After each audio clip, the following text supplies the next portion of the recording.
Tesla stock is way down, almost disastrously so. People have been vandalizing Tesla vehicles, new Tesla vehicles. Please don't vandalize, don't ever vandalize Tesla vehicles. And so...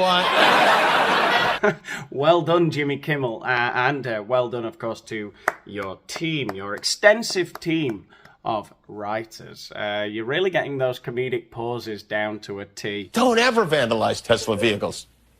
And so... God, I wish I had half the talent Jimmy Kimmel has, you know, to be able to make light of domestic terrorism like that, and in such a funny sort of ironic way, you know. In fact, I want you guys to rate my comedic pause, all right? I'm going to have a go at it, okay? And don't judge me. I didn't go to the same stage school for queers as Jimmy Kimmel. All right, so there's like 3 stages. You say something completely outrageous that you definitely, wink, wink, don't want to happen. Then you look deadpan into the camera, trying your utmost not to laugh at your writer's very funny jokes. And you go... 1, 2, 3 in your head. Look away. Anyway, moving on. All right, let's have a go. Okay. I sure hope that nobody goes down to El Capitan Entertainment Center on Hollywood Boulevard in Los Angeles, where Jimmy Kimmel works, finds his car and sets it on fire.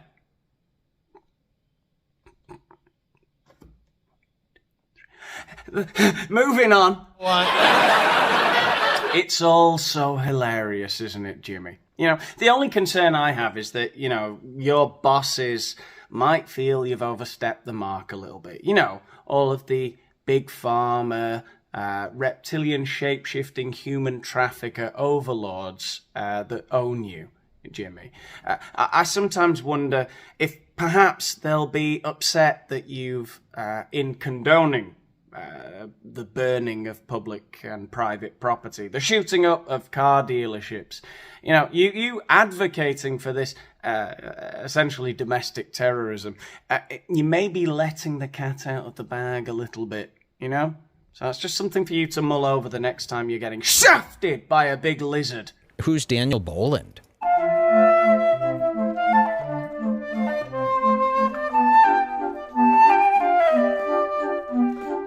Oh, Daniel Boland, this is a heavy hitter. Do you guys know who this is? They're taking to the streets or the parking lots. Tonight, the FBI and ATF now investigating multiple cases of possible arson targeting Teslas and Cybertrucks. This dramatic video shows multiple cars in flames. Police say the attacker used Molotov cocktails. It's the latest in more than a dozen instances of arson and vandalism targeting Tesla. The same suspect shot more Teslas with a gun. Tesla Cybertrucks were set on fire in Kansas City, and earlier this month, shots fired at a Tesla dealership in Oregon. Cybertrucks on fire in Seattle. Wow, you guys like petty acts of domestic terrorism, huh? Okay, so what's going on? Well, basically, all of the weirdos, all of the social rejects, all of the, you know, the spectrum people, the spectrum dwellers, they're going around the US and they're setting all of the Teslas and the Cybertrucks on fire and shooting up Tesla dealerships. And, you know, I think to myself, we have to condemn that, but there's nothing we can really do for those people, you know.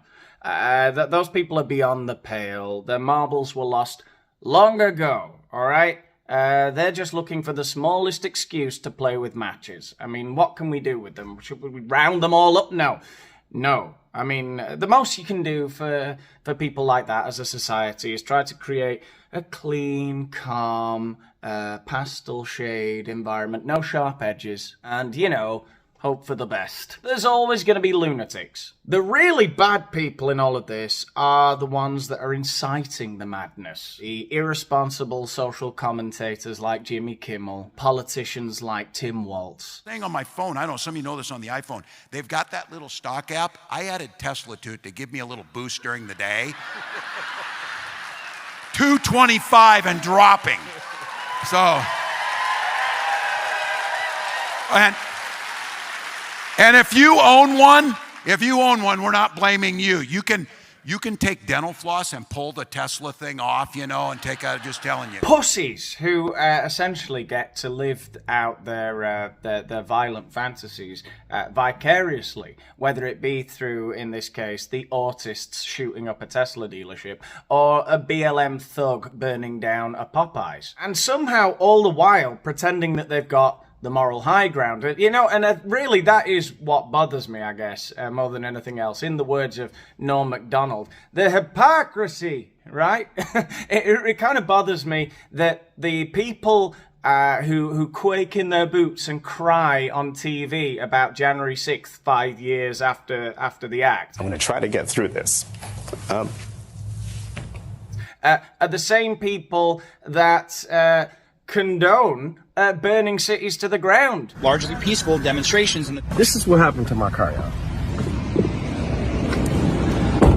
Look at this. Armed with a pickaxe and sledgehammer in Seattle's Soto neighborhood, these two fellas went to town on this Tesla. This is the life. In Brooklyn, Williamsburg, Brooklyn. Who will kill Elon? What the heck is this?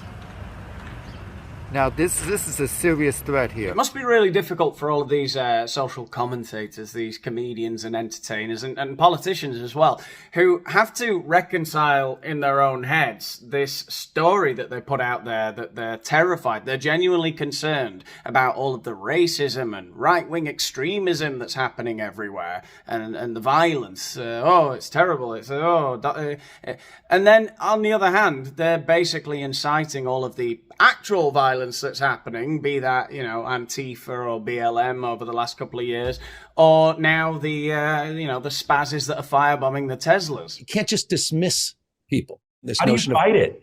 This notion I think of I could kick most of their ass. I do think that if they wanted to. I know I can outrun them, but I don't know. Ooh, don't kick my ass, please, Tim Walz. I forgot you're an army veteran, aren't you? You were deployed to Italy. I bet he talked a big game, didn't he, about kicking Afghanistan's ass from Italy, where he was doing admin in the army for 24 years. That is the kind of person, he is the embodiment of this kind of, this innocuous, nice guy persona who, every now and again, it slips out, I could kick their ass. No, you couldn't. You're just jealous. You're driven by a selfish envy, jealousy of the competent. You always have been. You're nothing.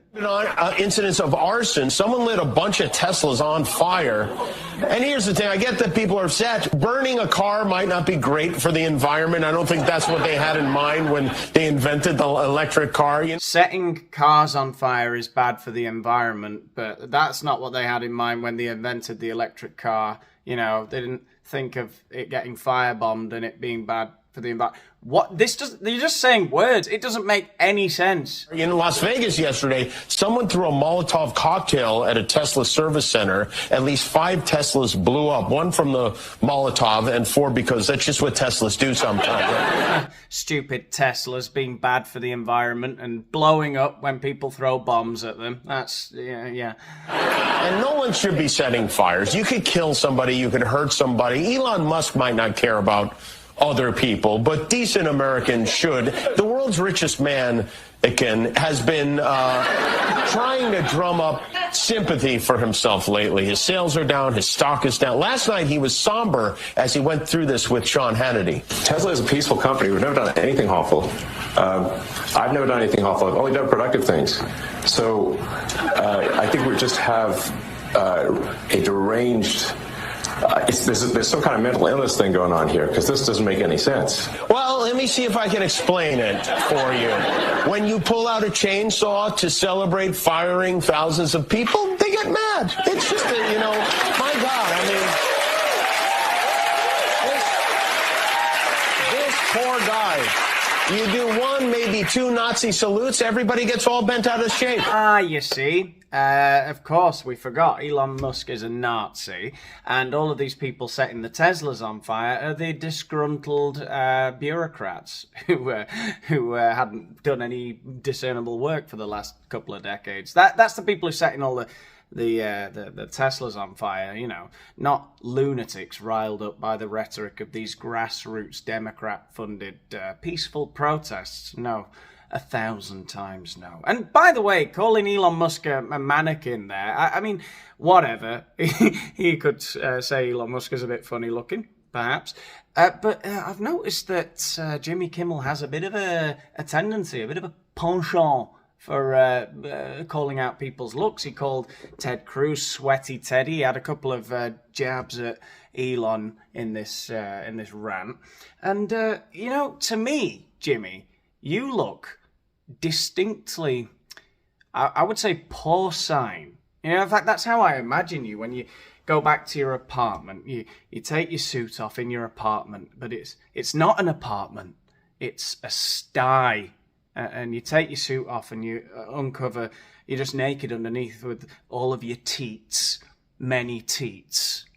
How many teats does a sow have? Too many. And then you lie down in a puddle of slops and your own filth. And then all the writers come in like little piglets and start suckling at your teeth. And you're just there tired with your stubbly, bloated, Botox face in the slops. That's how I imagine you. And then when all the writers have done with you, leaving your nipples sore, red raw, your velociraptor husband comes in and has his way with you. That's how I imagine. That's what I think's going on. Well, it's a positive time, Jimmy. Yeah, it really is. Billionaires are not happy having $1 billion. Why does Elon Musk dress like he just... All right, thank you. Oh, my God. Why does Elon Musk dress like he just got out of a Hot Topic? Just, I am so sick of that guy trying to rewrite his origin story like he was Matthew McConaughey pulling into the high school. It's like you were a nerd, nobody bangs you, and now you have hair plugs in your laminated face. No, and everybody is afraid of these nerds. I don't get it. My whole life, feminists were focusing on frat boys and guys with their hats on backwards, and they left the nerds alone. And now look at them. Bill Burr giving his hot take on dress sense and looks is amazing. I honestly think, and I don't know if anyone else has noticed this, but I have listened to Bill Burr for years. I honestly think until about 7 weeks ago, he'd never heard of Elon Musk. That's the way he talks about him. He doesn't seem to... It's like it's a new thing. Like, we've known about him for years now. He's been in... that's the way I don't know if I'm crazy. It seems to me, I think Bill Burr doesn't know who Elon Musk is. He's only just found out about him. That's the feeling I get. I think he's that out of touch. I don't know. And Jimmy Fallon, the less said about you, the better. All right. I don't know what else to say about this. If you've had a lovely time, let the universe, let the algorithm know by giving this video a like and subscribe to the channel if you haven't done so already. Let me know what you thought of all of these hot topics today in the comments, and what else? Yeah, check out all of my social media. Follow me on Instagram, follow me on X to know when I put up my next video. And if you want to help out with the video, with the channel even further, you can click on my Patreon link. The link is all under here, under this video, in the description. You get some access to some exclusive videos. And what else? Nothing else. I'll see you in the next one. I'll call for help. Hypocrisy! A man committed hypocrisy on me.